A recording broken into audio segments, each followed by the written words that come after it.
भोलेनाथ की ज्ञानमयी इस गंगा में गोता लगा रहे हैं, श्रवण कर रहे हैं। घर से समय निकाल करके आती हैं माताएं बहनें, और यहाँ से केवल आप खाली हाथ जाएं वो अच्छी बात नहीं है। खाली हाथ का मतलब ये नहीं कि आपको कुछ मिलेगा। इस भगवान के नाम से बढ़कर के कुछ ना तो धन है, ना संपत्ति है, और ना ही कोई सुख है।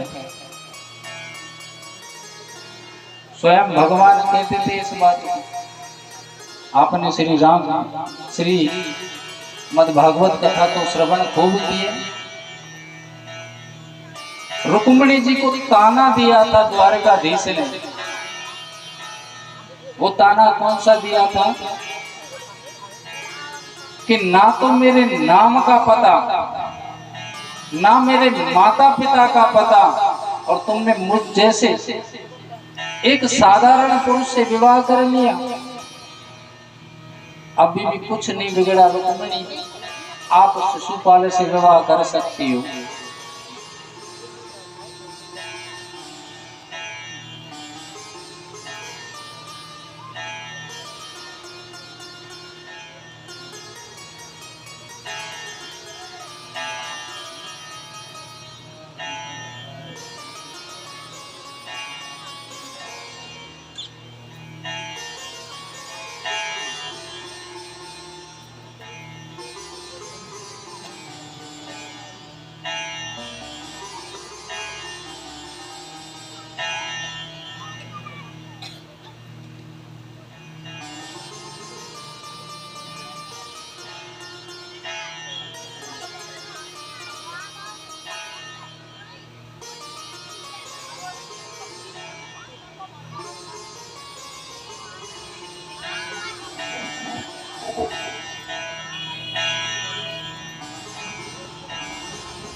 बोलिए शंकर भगवान की जय हो।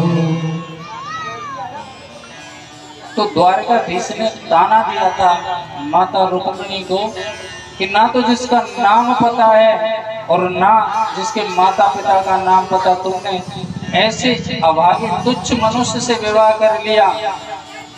अभी भी कुछ नहीं बिगड़ा, आप जाकर के शिशुपाल से विवाह कर सकती हो, और इसमें मैं आपकी सहायता कर सकता हूं। अगर आप उससे बात नहीं कर सकती तो मैं इस विवाह के बारे में बात कर लूंगा।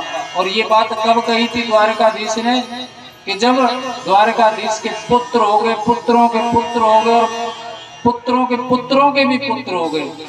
अब आप सोचिए कि अगर कोई इस उम्र में अपनी पत्नी से कहे कि तू दूसरा विवाह कर ले, कैसा लगता है? ये शब्द सुन करके माता रुक्मिणी बेहोश होकर के जमीन पर मूर्छित गिर पड़ी थी। तो कहते कन्हैया ने माता रुक्मिणी के सिर को उठाया और अपनी गोदी में रख लिया, चतुर्भुज रूप धारण किया। एक हाथ से जल छिड़क रहे हैं, एक से पंखा जल रहे हैं, एक हाथ से सिर दबा रहे हैं। नारायण की तो लीला ही अपरंपार है, इसे कोई समझ नहीं पाया है। जब उनको होश आया तो उन्होंने पूछा, क्या हुआ देवी? मैं तो आपसे मजाक कर रहा था। मैंने सोचा कि आपके मुखमंडल पर मैंने कभी क्रोध नहीं देखा है, तो आज मेरी क्रोध देखने की इच्छा थी।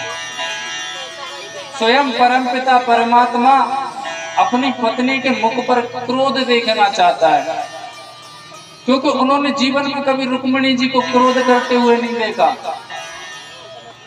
और आजकल की जो रुक्मिणी मैया हैं, आजकल की जो मैया हैं, अपने द्वारकाधीश को देख करके उन्हें क्रोध दिलाने की तो आवश्यकता ही नहीं है। बेचारे हारे थके आते हैं काम पे से, घर में प्रवेश करेंगे, बाद में पहले ही मुखमंडल अलग ही दिख जाता है। टमाटर ना लाए, तेने पहले क्यों नहीं बताई? सवेरे के 5 बेर कह दी फोन करके अब जो मांगू तो मैं आऊंगा जय लियो। और टमाटर चल रहे हैं 100 रुपया किलो के बाटे। लेकिन उनके जीवन में द्वारकाधीश ने कभी भी रुक्मिणी जी के मुखमंडल पर क्रोध नहीं देखा। तो आज उनका क्रोध देखने के लिए ये अटपटा सवाल किया। जब माता रुक्मिणी ने बड़ा ही सुंदर जवाब दिया कि आपने प्रभु गलत क्या कहा है इसमें। आपने पहली बात कही कि जिसका नाम ही नहीं पता, तो प्रभु नारायण आपके तो अनन्य नाम है, इन्हें कौन जान सकता है। और आपने कहा कि आपके माता पिता का नहीं पता, तो प्रभु मुझे ये बताइए कि जो जगत पिता हैं, क्या उनके भी माता पिता हो सकते हैं क्या। तो देवी, मेरा कहने का मतलब ये नहीं था जो आप कह रही हैं। मेरा तो कोई नाम तक पसंद नहीं करता। आपका भाई रुक्मी मुझसे द्वेष करता है। कौन पसंद करता है? मेरा नाम लेता ही कौन है? ये जो फक्कड़ बाबा जी घूमते हैं, ये लेते हैं जो इनके पास में कुछ नहीं है। माता रुक्मिणी बोली कि सत्यता तो यही है, ये जो सांसारिक धन माया है ये कुछ नहीं है। और आप जिन्हें फक्कड़ कह रहे हो, मैं तो ये कहती हूँ उनसे ज्यादा अमीर इस सृष्टि में, क्या इस ब्रह्मांड में भी नहीं हो सकता। क्योंकि सबसे ज्यादा धनवान तो वही है जो प्रभु का नाम निरंतर जाप रटता रहता है।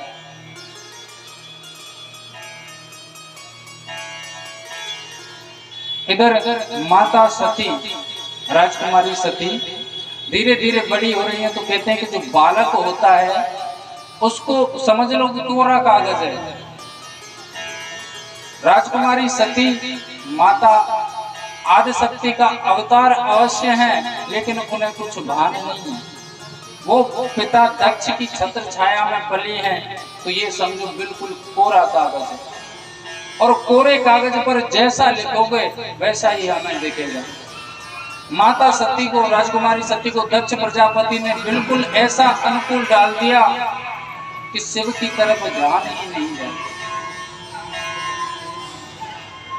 बिल्कुल भी ध्यान ना जाए, ऐसा उनका जीवन कर दिया। और ये तक कह दिया कि इस हमारी संप्रदाय में शिव का नाम लेना भी वर्जित है। तो उन्होंने तो वही समझा। दक्ष के राज्यपाट में जितनी भी प्रजा थी वो कभी शिव का नाम नहीं लेती थी, और जो लेते थे वो चोरी छुपे लेते थे, जो किसी दूसरे को भी पता ना चले।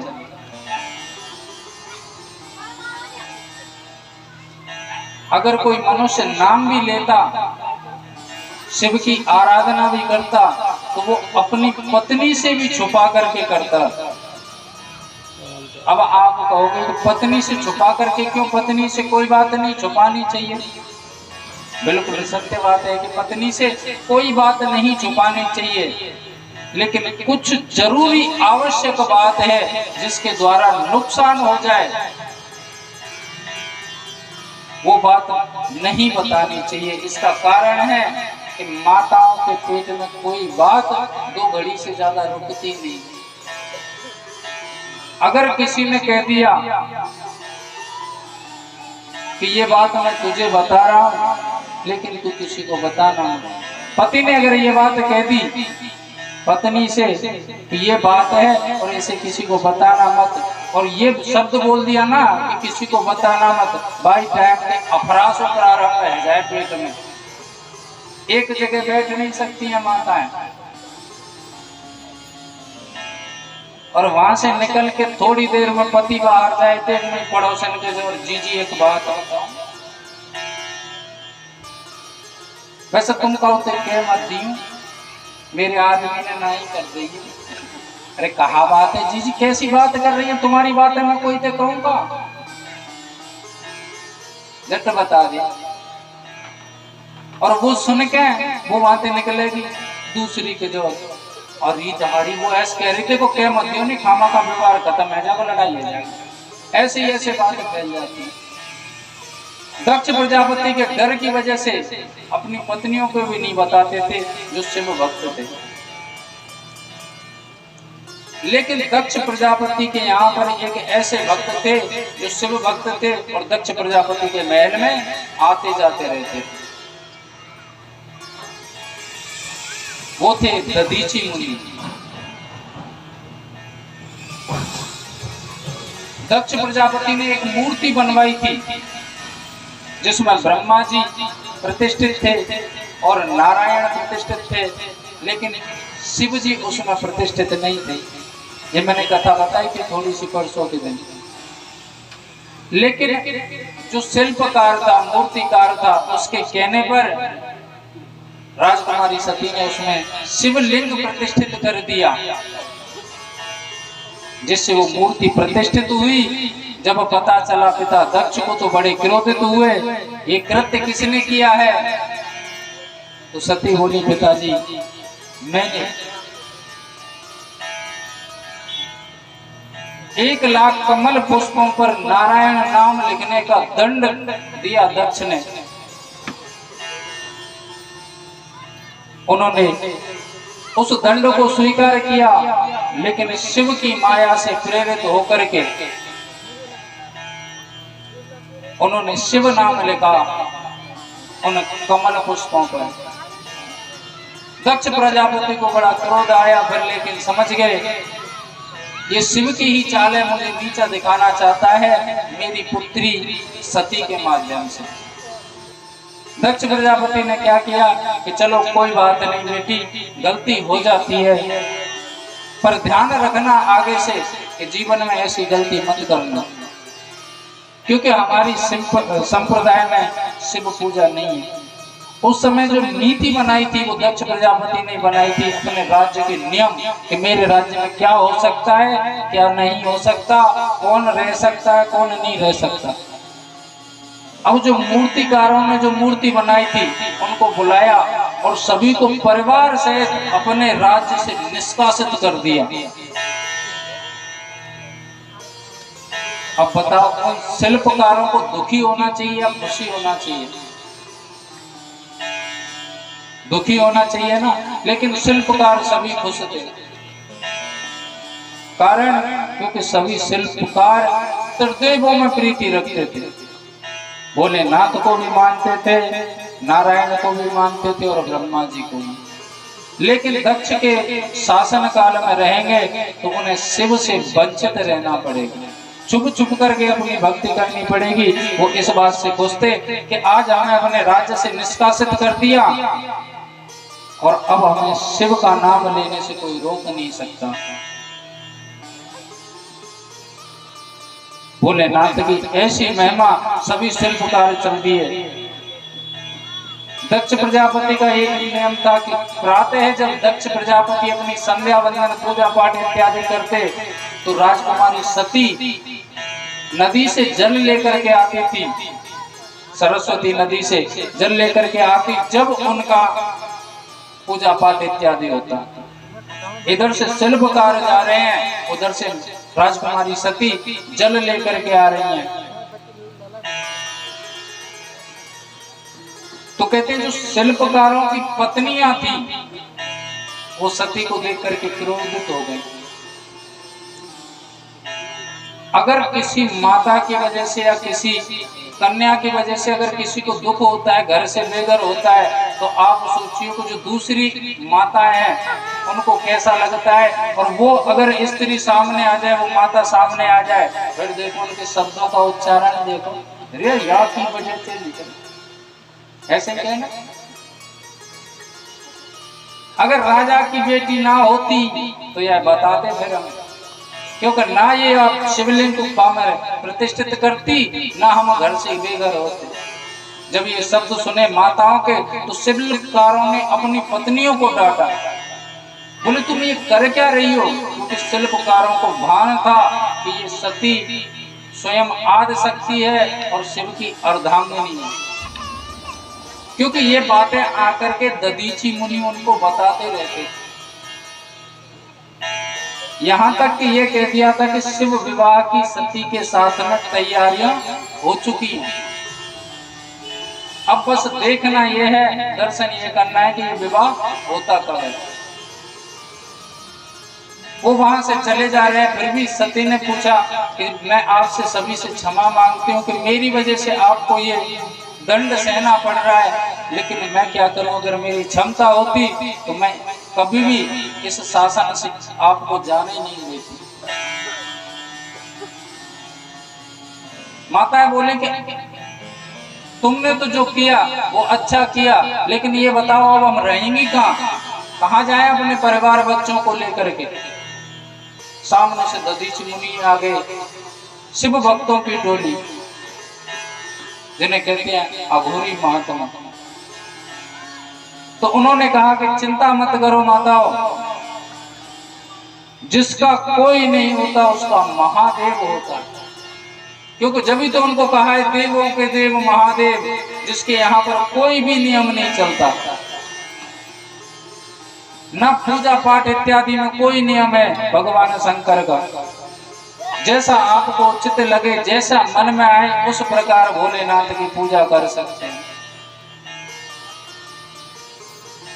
ना भोलेनाथ की पूजा, अभी भोलेनाथ ये चाहते कि मेरा भक्त मुझको दुग्ध चढ़ाए, कि मेरा भक्त मुझे गुलाब के पुष्पों से सज्जित करे।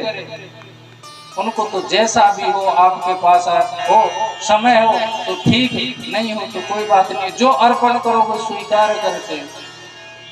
भांग, धतूरे, बेल पत्र इत्यादि, और तो और धतूर फल जो है वो भी जाकर के अर्पण कर देते हैं।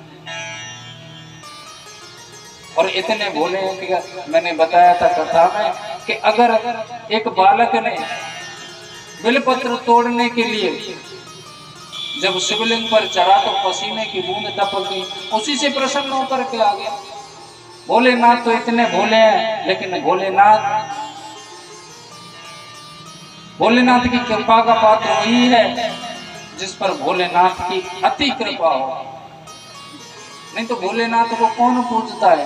और आजकल मैं सुनता हूँ कि भोलेनाथ के बारे में न जाने क्या क्या सोचते हैं।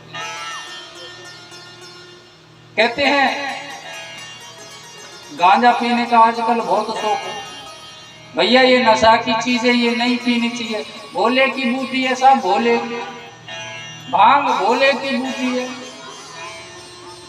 क्या कहीं पर लिखा हुआ है कि भोलेनाथ ने गांजा पिया था?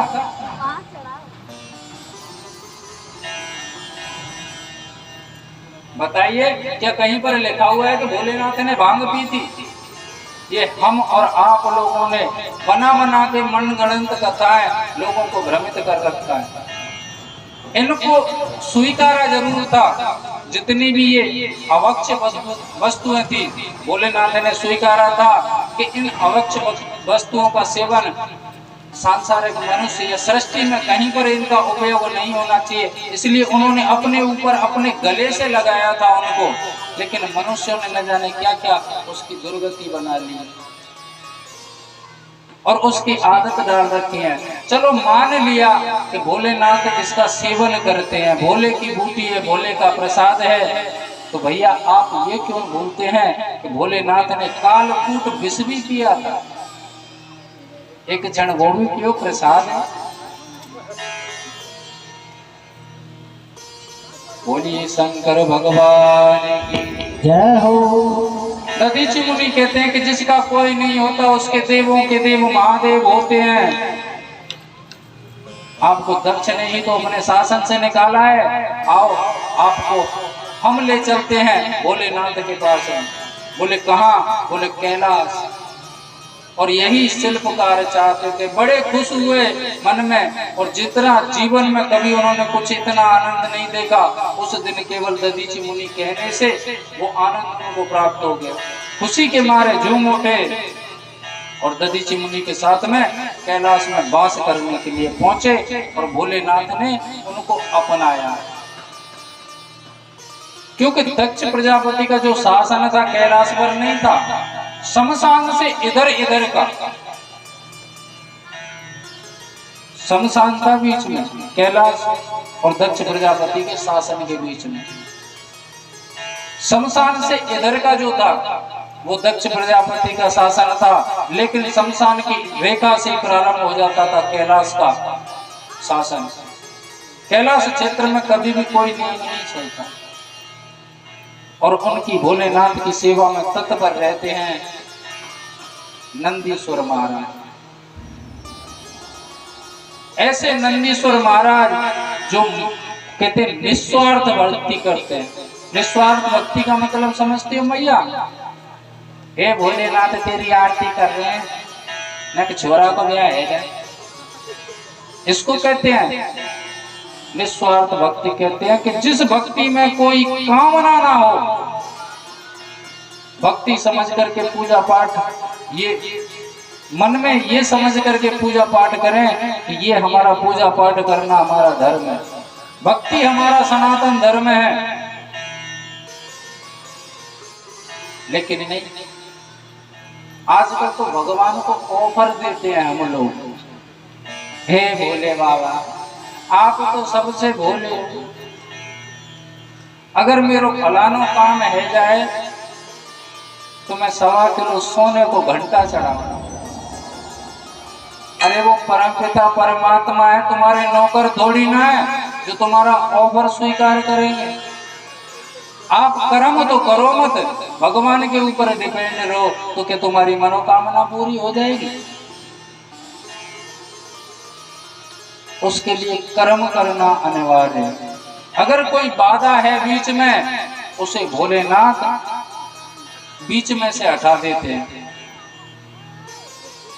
ये नहीं कह सकते वो स्वयं कमा करके लाए और आपको भोलेनाथ ले भक्त भैया ले तेरो हीरो काम, ऐसा नहीं हो सकता।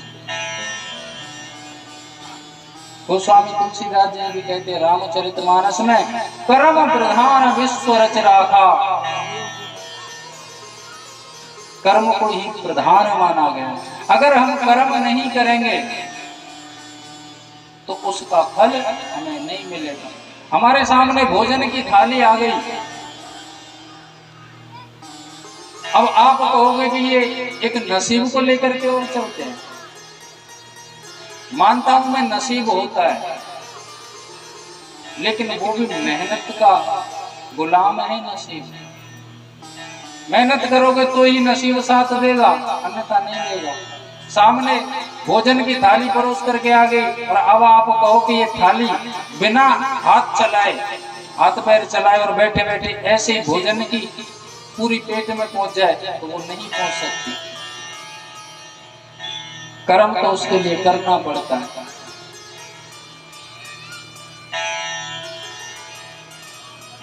भोलेनाथ के क्षेत्र में कहते हैं नंदीश्वर हैं, उनके प्रधान सेवक निस्वार्थ भक्ति करते हैं, जिन्हें केवल आदत बन चुकी है और उनके बिना भक्ति के बिना वो रह नहीं सकते। सेवा इत्यादि भोलेनाथ के नंदीश्वर करते हैं। कैलाश पर गण रहते हैं। इधर जब सती जल लेकर के महल में पहुंची तो दक्ष प्रजापति ने कहा कि बेटा एक काम करो, इन पुष्पों को यहाँ से महल से बाहर फेंक दो, क्योंकि उन पर शिव नाम लिखा हुआ था। सती ने कहा कि जैसी आज्ञा पिताजी। एक झोले में उन पुष्पों को लिया और बाहर फेंकने के लिए जा रही है महल से। नंदीश्वर को पता चला तो दौड़े दौड़े आए। राजकुमारी सती के सामने आकर के साष्टांग प्रणाम किया, क्योंकि नंदीश्वर जाते थे। उनको नारद जी ने बता दिया था। नारद जी ने कब बताया था कि जब ब्रह्मा और नारायण और नारद जी के बीच में बात हुई थी कि शंकर भोलेनाथ को अब गृहस्थ में प्रवेश करना पड़ेगा और यही नियति है। जब ये बात नंदीश्वर ने सुनी तो बड़े खुश हुए और वहां पर रहते थे गण प्रेत, और गण प्रेतों को बड़ी दिक्कत हुई। जब उन्होंने सुना कि भोलेनाथ का विवाह होगा तो बड़े दुखी हुए और नंदीश्वर से बोले क्यों भैया इस कैलाश पर स्त्री आएगी? बोले बिल्कुल आएगी। बोले क्यों भैया? तो कहा बात को दुख है, तू भी बार नारद की हाँ में हाँ मिला रहा हो, सपोर्ट कर रहा हो, मना ना कर सकते हो? हमारे भोले बाबा बिना स्त्री के ठीक है। बोले तुम ऐसी बात क्यों कर रहे हो? बोले क्यों ना करें, तुझे तो कुछ चाहिए नहीं। अगर स्त्री आएगी तो जरा सोच, हमको गांजा और भांग मिलेगी का पीने को? तू तो बड़ो खुश है। बोले गांजा और भांग ही तो ना मिलेगी, लेकिन भोजन तो करो कराया मिलेगो, ठोकनी तो ना पड़ेंगे तुमको। नंदीश्वर की ये बात सुनकर बोले भैया भोजन क्या होता है? बोले जब माता आ जाएगी ना, जब आपको पता चलेगी भोजन कितना क्या होता है और कैसा स्वादिष्ट होता है। बोले अच्छा भैया चलो लाओ देख लेंगे, मन में तो ना है, लेकिन अगर कोई भी दुख हुआ ना नंदी तो देख लेना हमारी और तेरी लड़ाई हो जाएगी। बोले तुम चिंता मत करो, तुम तो मेरा साथ दो। अब तो भोले बाबा का गृहस्थ यानी घर बसाना है। नंदीश्वर को जब पता चला था, जब पुष्पों को लेने के लिए वहां पहुंचे तो साष्टांग प्रणाम किया कि यही हमारी माता है। और बोले मैया, और मैया। तो राजकुमारी सती बोले भैया हम किसी की मैया नहीं है, आप हमें बहन कह सकते हो, आप हमें बहन कह सकते हो। बताइए क्या बात है? बोले पुष्पों का आप क्या करोगी? बोले मेरे पिताजी ने इन्हें महल से बाहर फेंकने के लिए कहा है। बोले इनको आप फेंक रही हैं, इन्हें मुझे ही दे दो। बोले आप क्या करोगे उन पुष्पों का? बोले किसी के चरणों के नीचे पैरों के नीचे खुदेंगे, अच्छी बात थोड़ी ना है, ये मेरी पूजा में काम आ जाएंगे। बोले अच्छा आपको पहले इस कवि शासन में, इस राज्यपाट में देखा तो नहीं है? बोले मैं बड़ी दूर से आया हूँ मैया। बोले फिर मैया कह रहे हो आप मुझे? बोले क्या करूं, मुझे मैया मेरे मुख से निकलता ही मैया है। माता सती से जब कहा तो उनको करुणा आ गई। माताएं तो वैसे ही करुणा का सागर होती हैं। उन पुष्पों को नंदी ने ले लिया और अपनी पीठ पर लाद करके जैसे ही चलने को तो दक्ष प्रजापति को पता चला, पहचान लिया तुरंत, ये तो नंदी है, लेकिन यहाँ क्यों आया है? कहीं ऐसा तो नहीं, कहीं ऐसा तो नहीं कि इन गणों के द्वारा सती को अपनी ओर प्रेरित कर रहा हो महादेव? लेकिन मैं ऐसा नहीं होने दूंगा। दक्ष प्रजापति ये भी जानता था कि यह आदि शक्ति है और ये शिव की अर्धांगिनी बनेगी, लेकिन वो अपनी हट छोड़ता नहीं कि चाहे कुछ भी हो जाए ये शिव की अर्धांगिनी नहीं बन सकती। अब तो नंदीश्वर जी कैलाश पर लेकर के पहुंच गए और भोले बाबा के चरणों में उन पुष्पों को अर्पण कर दिया। जैसे ही अर्पण किया और भोलेनाथ ने देखा कि ये सती के पुष्प है तो क्रोधित हो गए। बोले तूने मेरी सलाह के बिना ऐसा कार्य क्यों किया? तुझे पता है मैं कैलाश से आपको इसी वक्त निकाल सकता हूँ। तो नंदी फूट फूट करके रोने लगे। बोले बाबा मेरी भक्ति में क्या कमी रही जो मुझे निकालने की बात करते हो? जीवन में सब कुछ करना बाबा, जो दंड देना है वो दे देना, लेकिन अपनी आंखों से दूर मुझे कभी मत करना। नंदीश्वर बोले कि मैंने आपके अलावा किसी को देखा नहीं और ना ही मैं जानता। मेरा कर्तव्य है और मेरी आदत है और ये मेरा फर्ज भी है कि जब तक मैं आपकी सेवा नहीं कर लेता मुझे चैन नहीं आता। गोस्वामी तुलसीदास जी ने भी कहा है रामचरितमानस में,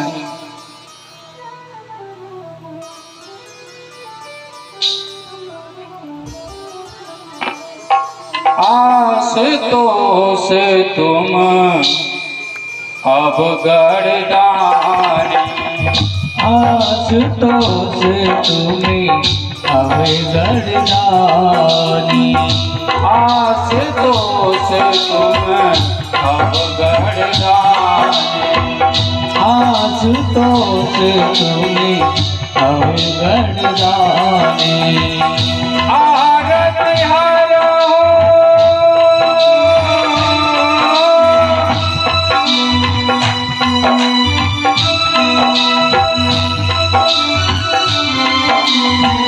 आरती हरा हो फिर जग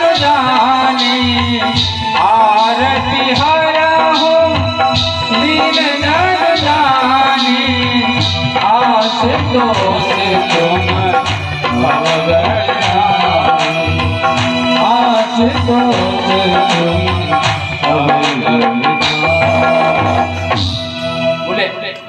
प्रभु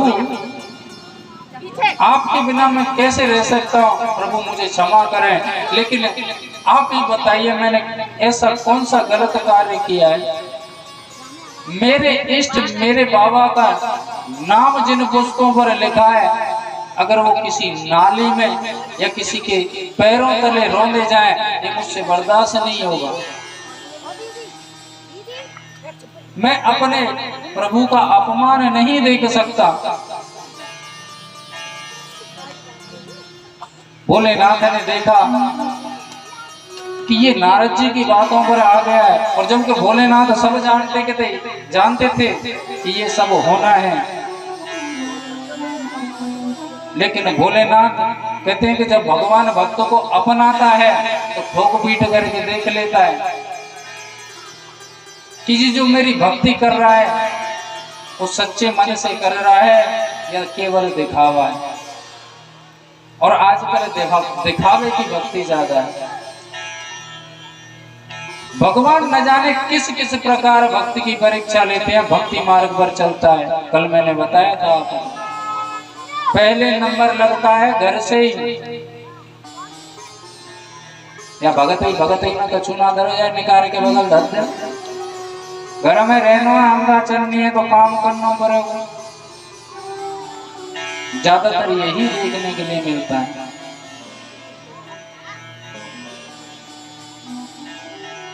भोलेनाथ ने देखा कि ये कुछ ना कुछ गड़बड़ जरूर करेंगे, लेकिन कुछ ऐसा करूं जो नंदीश्वर मुझे छोड़ करके चला जाए। तो कहते हैं ऐसी लीला की भोलेनाथ ने कि नंदी के पिता को उस दिन कैलाश बुला लिया, और कैलाश जैसे ही बुलाया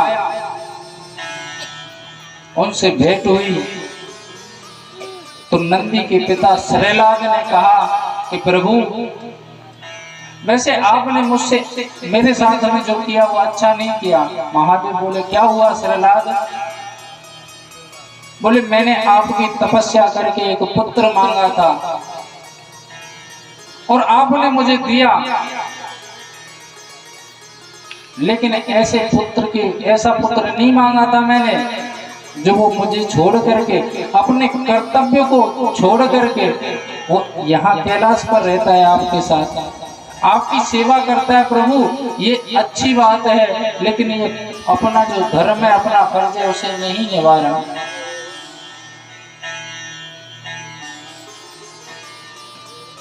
आपने मेरे साथ में अच्छा नहीं किया। भोलेनाथ बोले कि श्रीलाद मैंने वही वरदान दिया है जो तुमने मांगा था, और तुमने मुझसे वरदान मांगा था कि मेरे दो बैल हैं। नंदीश्वर के जो पिताजी हैं श्रीलाद वो किसान हैं, और वो पहले बैलों से जुताई होती थी, किसानी जो होती थी बैलों से होती थी। उनके पास दो बैल थे।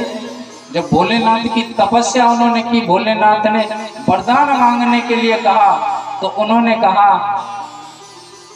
अब देखो भोलेनाथ कितने भोले, शब्दों पर विचार ही नहीं करते। श्रीलाद ने कहा था कि प्रभु मुझे ऐसा पुत्र दे दो, ये जो मेरे दो बैल है ना बहुत सीधे हैं, ऐसे ही सीधे मुझे पुत्र दे दो।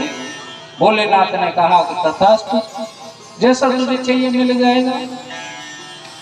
अब भोलेनाथ इतने भोले हैं कि जब बालक हुआ तो देखो सिर पर दो सींग, कान और शरीर नीचे का मनुष्य का, आधा शरीर बैल का और आधा मनुष्य का। श्रीलाद ने कुछ सोचा ही नहीं, बोले प्रभु का आशीर्वाद है, और ये और कह दिया हमेशा आपकी भक्ति में तत्पर रहे। थोड़ा सा बड़ा हुआ नंदी वहां से निकल ली कैलाश की ओर। अब भोलेनाथ की क्या गलती है? भोलेनाथ कह रहे हैं बताओ आपने जो मांगा वही दिया मैंने, तो तो बोले प्रभु मेरे बोलने में दिक्कत हो गई होगी, चलो कोई बात नहीं, लेकिन अब आपसे मेरी प्रार्थना है, अब मेरा शरीर जो है बुढ़ापे को प्राप्त हो चुका है और मैंने पुत्र इसलिए मांगा था कि ये अपना गृहस्थ बना करके मेरा वंश आगे चला सके, लेकिन ये आपके पास में रहता है तो मेरा वंश आगे कैसे चलेगा। भोलेनाथ ने कहा कि नंदी को बुलाया जाए। गण नंदी को बुला करके लाए। बोले नंदी इन्हें जानते हो? नंदी के संस्कार देखो, पहले तो चरणों में साष्टांग प्रणाम किया पिता के। बोले भोलेनाथ इन्हीं के द्वारा तो मेरा प्राकट हुआ, इन्हीं के द्वारा तो मैं जन्मा हूं, उनको क्यों नहीं जानूंगा। भोलेनाथ बोले जब भी तुझे शर्म नहीं आती। बाबा क्या हुआ? अब क्या कर दिया मैंने कि तू इनका पुत्र है और अपना फर्ज नहीं निभा रहा है। बोले कैसा फर्ज? बोला तेरा फर्ज है अपने माता पिता की सेवा करना, उनके कहे हुए को करना और उनके वंश को आगे चलाना, लेकिन तू यहाँ आ गया, उनका वंश कैसे चले। मैं तुम्हें अभी आदेश देता हूँ, जाओ और अपने फर्ज को यानी अपना जो तुम्हारा कर्तव्य है उसको पूरा करो। नंदीश्वर बोले क्या बाबा? बोले क्या कुछ नहीं चाहिए बाबा, आपकी सेवा को छोड़ करके बोले पहले अपने कर्तव्य को पूरा करो। नंदीश्वर फुट फुट करके रोने लगे। बोले बाबा आप अच्छा नहीं कर रहे, अरे मेरी तो केवल एक ही प्रकृति बनी हुई है, प्रवृत्ति बनी हुई है, मेरे भोलेनाथ के दर्शन करना, और जब तक आप मेरे सामने नहीं रहते तो इस कहते हृदय को चैन नहीं पड़ता। भोलेनाथ ने डांट फटकार के नंदी को उसके पिता के साथ में कर दिया। अब तो पिता बड़ा लाड़ करे पुत्र पे, नंदी पे। घर पहुंचे, घर जाकर के जल लेकर के आए। ले नंदी जल ग्रहण कर पहले, लेकिन नंदी आया जरूर लेकिन घर में प्रवेश नहीं किया अपने पिता के में, और उधर ही देखता है जिस दिशा में कैलाश है, और आवाज निकलती है बाबा बाबा बाबा। सांझ को भोजन बनाया, ले नंदी खा ले। बोले मुझे कुछ नहीं चाहिए मेरे प्रभु के अलावा। ऐसी भक्ति कहते उस जगह पर करीबन वर्षों बीत गई। नंदी ने ना तो कुछ खाया न पिया और उसी जगह जा बैठा हुआ था। आकर के उसी जगह पर बैठा है और टकटकी लगा करके कैलाश की ओर देखता है, और मुख में उच्चारण है कि बाबा और बाबा। श्रीलाल घबरा गया, कहीं ऐसा ना हो कि मेरे मोह के कारण मेरे पिता पुत्र को कोई कष्ट हो, कहीं इसकी मृत्यु ना हो जाए, क्योंकि इसने कई दिन से ना तो अन्न खाया है ना ही जल ग्रहण किया है। श्रीलाल दौड़ा दौड़ा गया भोलेनाथ के पास में और हाथ जोड़ करके बोला प्रभु क्षमा करना, मेरी आपसे विनती है कि अपने सेवक को अपने पास बुला लो, अन्यथा भूखा प्यासा वो मर जाएगा। बोले क्यों क्या हुआ? बोले उसे कुछ भान नहीं है, मुख से केवल आपका नाम उच्चारण कर रहा है और कैलाश की ओर देख रहा है। जहां पर पहले बैठा था उसी जगह पर अभी भी बैठा हुआ है। मुझे ये स्थिति अपने पुत्र की नहीं देखी जाती, और सत्यता है कि पिता कभी भी अपने पुत्र का दुख नहीं देख सकता। पिता अपने पुत्र का दुख नहीं देख सकता, भले ही उनका स्वभाव कड़क हो। जो पिता होते हैं ना, अपने पुत्र को ये नहीं दिखाते ज्यादातर कि बेटा मैं तुझे लाड करता हूँ। उसके पीछे कारण है कि कारण यह है कि अगर मैं लाड दिखा दूंगा तो मेरा पुत्र अपने लक्ष्य को प्राप्त नहीं कर पाएगा, क्योंकि माताओं का तो वैसे ही वात्सल्य रहता है। अगर पुत्र सही करे तो ठीक है और ठीक करे तो ठीक है। अगर कोई अच्छा काम करे, पति पत्नी बात चल रही हो, अच्छा काम करे पुत्र, तो माता कहेगी मेरा पुत्र है। अगर कोई बुरा काम करे तो बाप पे गए हो। सही बात है। हाँ, तो मैया ऐसी भ्रांति क्यों? ऐसी भ्रांति क्यों?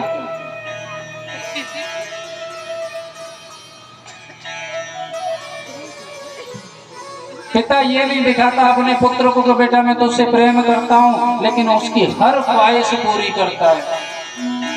खुद अपने लिए वस्त्र तक, तन के लिए वस्त्र एक बनियान तक नहीं खरीद सकता, लेकिन उसकी जरूरतें पूरी करता है। यहाँ तक कि पढ़ाने लिखाने तक के लिए न जाने कहां से पिता लेकर के आता है, उसकी जरूरतें पूरी करता है। और पुत्र जो है पढ़ लिख जाता है, और पढ़ लिखने के बाद में वो अपने काम से लग जाता है, और जब उनकी सेवा करने का कर्तव्य पूरा करने का समय आता है, विवाह के बाद में पत्नी को लेकर के अलग हो जाते हैं।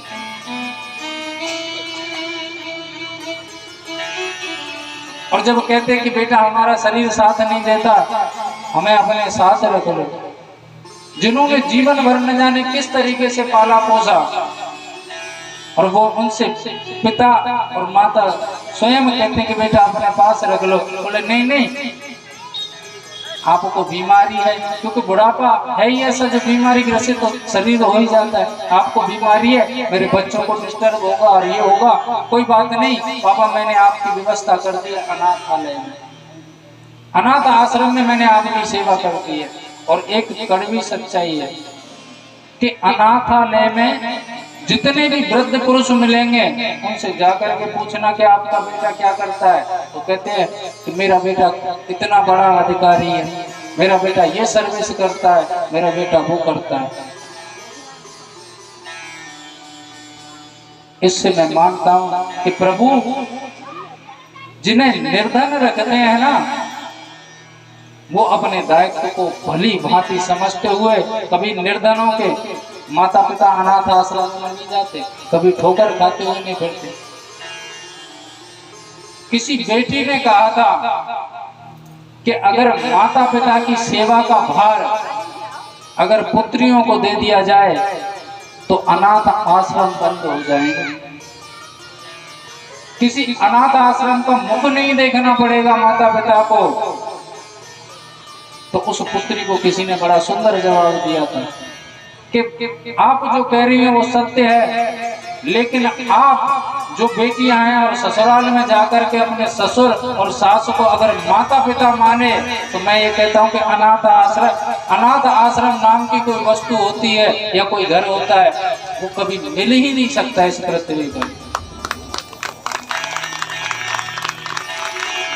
मैया ताली बजावे तो काम ना चलेगा। ये बात अगर सत्य है तो आप सबको अपनानी पड़ेगी। और सुनो, बदले का बदला मिलता है। एक मुझे बात ध्यान आ रही है, कहो तो कह दूं, कह दूं। किसी पुरुष का विवाह हुआ और पढ़ी लिखी उसको पत्नी मिली, समय गुजरता गया, कहते हैं उसकी माता खत्म हो गई थी, उनका शरीर हो गया था, अब केवल उस बालक के पिता ही बचे। बुढ़ापे को प्राप्त हो गए और शरीर में बीमारियां हो गई। ज्यादातर उनको मिलती है खांसी की बीमारी। खांसी की वजह से उनको घर से बाहर तो उनकी चारपाई डाल दी, और चारपाई डाल दी और वहां भी वो खांसते हैं। तो पता है क्या बोलती हैं? बोले इस बुड्ढे को यहाँ से कहीं दूर कर दो, कहीं ऐसा ना हो ये खांसने की बीमारी हमारे बेटे को लग जाए। समय आने पर उसके बेटा भी हो गया था, ये बड़ा प्यारा बेटा था, इसको दूर कर दो, हमको सोने में दिक्कत होती है, ये रात्रि भर खाए खाए खाए करते रहते हैं और हमको नींद नहीं आती। वो बेचारा थोड़ा सा पत्नी से डरता था और मोहित हो गया। कहते हैं उसका जो बालक था ना, यानी नाती वाला नाती, वो थोड़ा सा करीबन ऐसा हुआ 10-12 साल का, तो साइकिल चलाने लग गया था। वो जो साइकिल होती है उसके डंडे में पैर फंसा के, आदि बोलते हैं, क्या बोलते हैं, जो आदि कैंची साइकिल, वो चलाना सीख गया। उसके पिता ने, कहते बेटे ने सोचा था अपनी पत्नी के डर से, अगर मैं पिता को ले जाऊंगा तो दुनिया न जाने क्या कहेगी। उसके मन में तो था सम्मान, लेकिन पत्नी जब अपनी जिद पर आ जाती है तो पति की कुछ नहीं चलती। अपने पुत्र को बुलाया, बोले बेटा एक काम कर दे मेरा, ये पकड़ कंबल और तू इस बाबा को कहीं जंगल में ले जा करके और ऐसी जगह छोड़ना जहां पर पानी की व्यवस्था हो। बोले क्यों पिताजी? बोले नहीं, मैं कह रहा हूँ ना तो अपनी साइकिल पे बैठा ले जाया बाबा और ऐसी जगह छोड़ के आइयो जहां पर जल की व्यवस्था हो और यह कमर दिए। बोले ठीक है पिताजी। बाबा से बोले चलो बाबा मैं घूमे आवे, बहुत दिन आए गए। बोले बेटा मुझे तो चलो ना जाए। बोले साइकिल पे ले चलूंगा। एक बाबा और नाती का संबंध बड़ा ही प्यारा होता है। नाती की बाबा से पटेगी और बाबा की नाती से। बिठा करके साइकिल को जंगल में ले गया दूर और एक वृक्ष के नीचे, वहां पर जल की भी व्यवस्था थी, थोड़ा तालाब था। और बोले बाबा आप यहीं रहो और सुनो ये कंबर ले और यहाँ में तेने आधो मुंह को फाड़ के दे दे। तो बोले बेटा कहा करेगो? बोले करूंगा तो कछू ना, पापा ने मुझे छोड़वे की कही है तुम्हें और बोली कंबर दे पर यहाँ में ते आधो दे दो। बोले क्यों? बोले आगे ऐसो समय को वो भगवान ना करे कि मेरी व्यवस्था नहीं हो, वाटे पे स्थिति मेरी सही नहीं हुए और मैं कंबल खरीद के नहीं दे सकूं, तो कम से कम यहाँ आधे कमरे तो दे सकूं। बोले कौन को? बोले मम्मी और पापा को। क्यों? बोली क्यों को का मतलब है? ऐसे बेव तो छोड़वे आने पड़ेंगे, वो बेव तो छोड़वे आने पड़ेंगे। उस बालक ने इसलिए ऐसा कहा कि उसने सोचा कि शायद ऐसा होता है बुढ़ापे में, जब बुढ़ापे हो जाते हैं तो कहते हैं नाती छोड़ने जाता है, उसके मन में ऐसा विचार आया। बोले क्या पता उस समय मेरी स्थिति ऐसी हुई कि मैं ये कंबल खरीद के ना दे सकूं, कम से कम ये आधा तो दे दूंगा कि ये ले जाओ और निकलो। बोलिए शंकर भगवान की जय। कथा कहाँ चल रही मैया?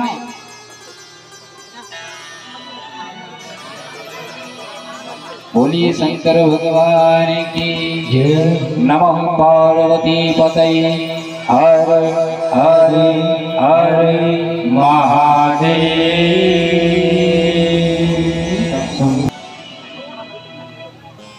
अब तो कहते हैं कि भोलेनाथ से नंदी को अपने पास बुलाने के लिए कहता है श्रीलाद,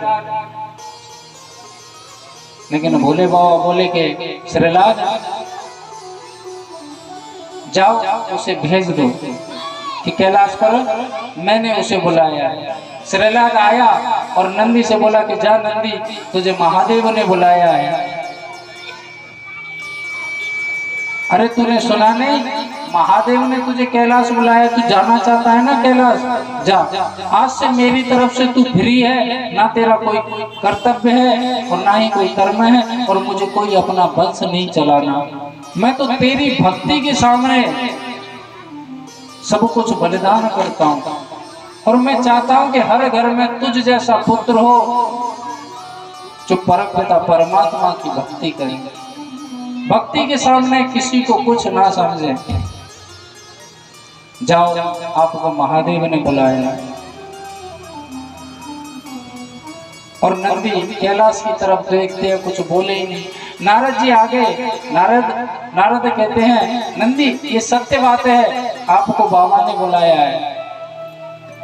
जब थोड़ा सा सिर हिला करके नंदी ने देखा नारद जी के पास में, नारद जी की ओर देखा, बोले सच कहता हूँ नंदी बाबा ने बुलाया है।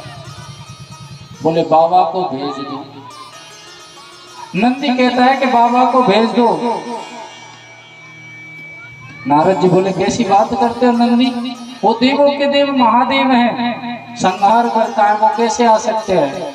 बोले तो भैया हम भी ऐसे नहीं जा सकते, आपको नारद जी बुरा लगे या भला लगे हम भी ऐसे नहीं जा सकते। बोले क्यों? बोले क्या पता अब बुला लें और सुबह को फिर भगा दें। बोले मतलब? बोले मुझे भोले बाबा वास्तव में ही अपने पास बुलाना चाहते हैं। बोले सत्य बात है ये। तो बोले भोले बाबा स्वयं आकर के यहाँ से ले जाएंगे जब मैं जाऊंगा। कहते हैं भोलेनाथ को आना पड़ा। बोले चल नंदी। बोले कहाँ? बोले जहाँ तेरा स्थान है। बोले मुझे खुद नहीं पता कि मेरा स्थान कहाँ है। बोले कैलाश पर। बोले ऐसे कैसे चले जाए? क्यों? बोले तुम्हारा कोई भरोसा है? अभी ले जाओ, फिर मेरे पिता या कोई पहुंच जाए तो उसके साथ में दे दो। अरे भक्त मैं आपका हूं, मुझे आपकी कृपा दृष्टि चाहिए। मुझे किसी भी मनुष्य की या किसी वस्तु की आवश्यकता नहीं है। नहीं नहीं, आज के बाद में आपको कैलाश से कोई नहीं निकालेगा, कोई कहीं नहीं भेजेगा। जो आपकी मर्जी हो वो करना। बोले नहीं, ऐसे नहीं जाऊंगा। भोलेनाथ ने सोचा कि कहीं ऐसा तो नहीं ये वरदान मांगना चाहता हो। तो बोले नंदी, मैं तुझे एक वरदान देना चाहता हूँ, और वो मेरा वरदान ये है कि कोई भी भक्त अगर मेरी पूजा करता है, उसकी कोई मनोकामना है, और वो तेरे कान में अपनी मनोकामना कहे, तो वो बात, वो मनोकामना सीधी मेरे हृदय में आकर के लगेगी, सुनाई देगी, और उसकी मनोकामना जल्द से जल्द पूरी होगी। नंदी बाबा चुपचाप बैठे। अब तो चलो। बोले ना जाएंगे। क्यों? बोले मुझे तुम वचन दो, वरदान मत दो। बोले वरदान क्या है?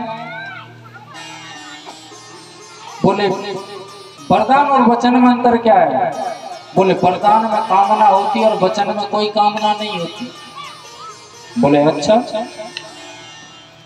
बताओ तो कौन सा वचन है? बोले आज के बाद मेरा किसी से कोई नाता नहीं है, केवल आपके अलावा, और ना ही मुझसे आज से किसी के साथ हमें भेजने के लिए कहोगे, मेरी मर्जी के बिना। बोले ठीक है। तो बोले ले चलो। जब नंदी कैलाश पर आए तो कहते हैं शौनकादि ऋषियों कि जब भी महादेव की पूजा की जाती है और नंदी के द्वारा कोई मनोकामना बोली जाती है, तो महादेव उसे अवश्य पूर्ण करते हैं। महादेव की नंदी के बिना पूजा पूर्ण नहीं है। अब मैया ऐसा मत करियो कि महादेव भूल जाए पूजबे थे और नंदी के कान में फूंक दे में। हाँ, ऐसे कार्य में माताएं बहुत जल्दी करती हैं।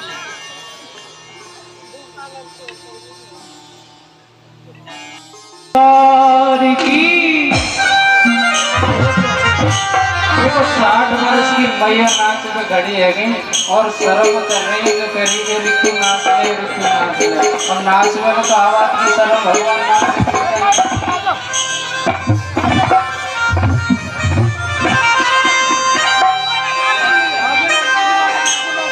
भोले जी तेरे दरबार में,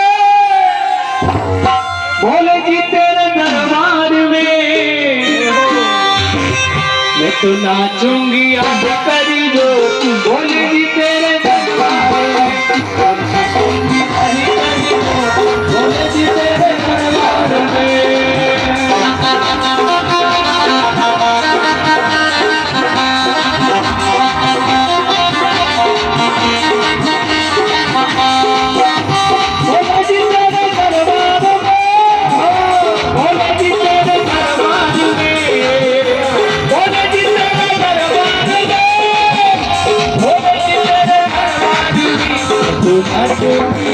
मैं तो नाचूंगी, लेकिन पीछे माताएं सब खड़ी है, कोई नहीं नाच रही। क्या बात है? बस की नहीं है क्या? थोड़ा ताकत लगाएं और भगवान के नाम की हाजिरी लगाएं। मैं तो नाचूंगी तेरे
करके पल पल के भूले तेरिया आज मैं चलना दूंगी पल के भूले तेरिया आज मैं चलना दूंगी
नाचने में शर्म लग रही है तो दोनों हाथ उठा के ताली बजाए। हाँ हो धोती कर भाग पिला दे धोती कर भाग पिला दे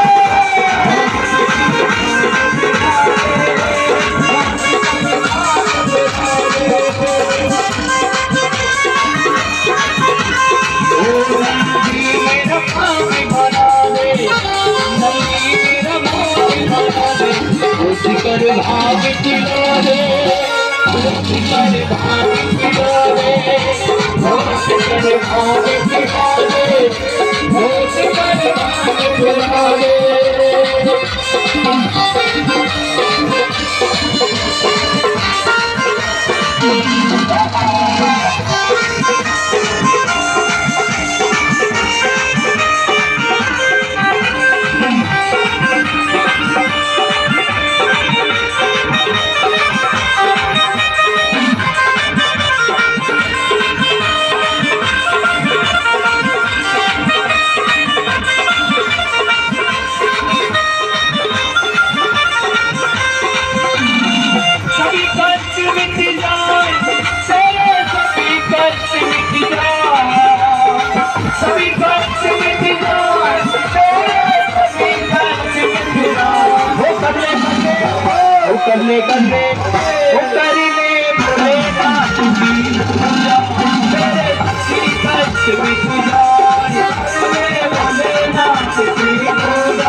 जो भी आता है, जो भी आता है, घर पे जो भी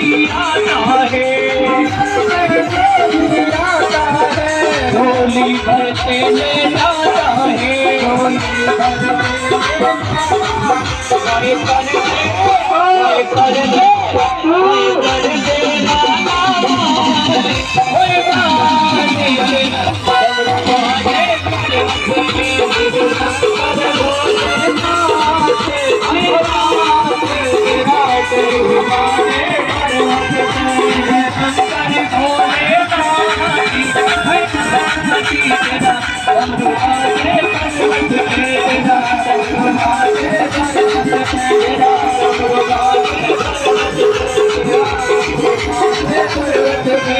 आइए भजन की आखिरी लाइन है, इसलिए दोनों हाथ उठाइए बिल्कुल सीधे सीधे और हमारे साथ में बोलेंगे ओम नमः शिवाय बोलो, ओम नमः शिवाय,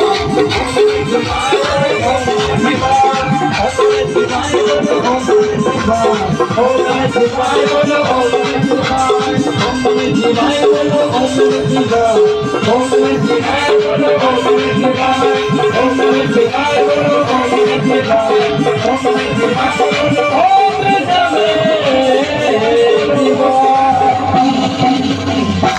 बोलिए सच्चे दरबार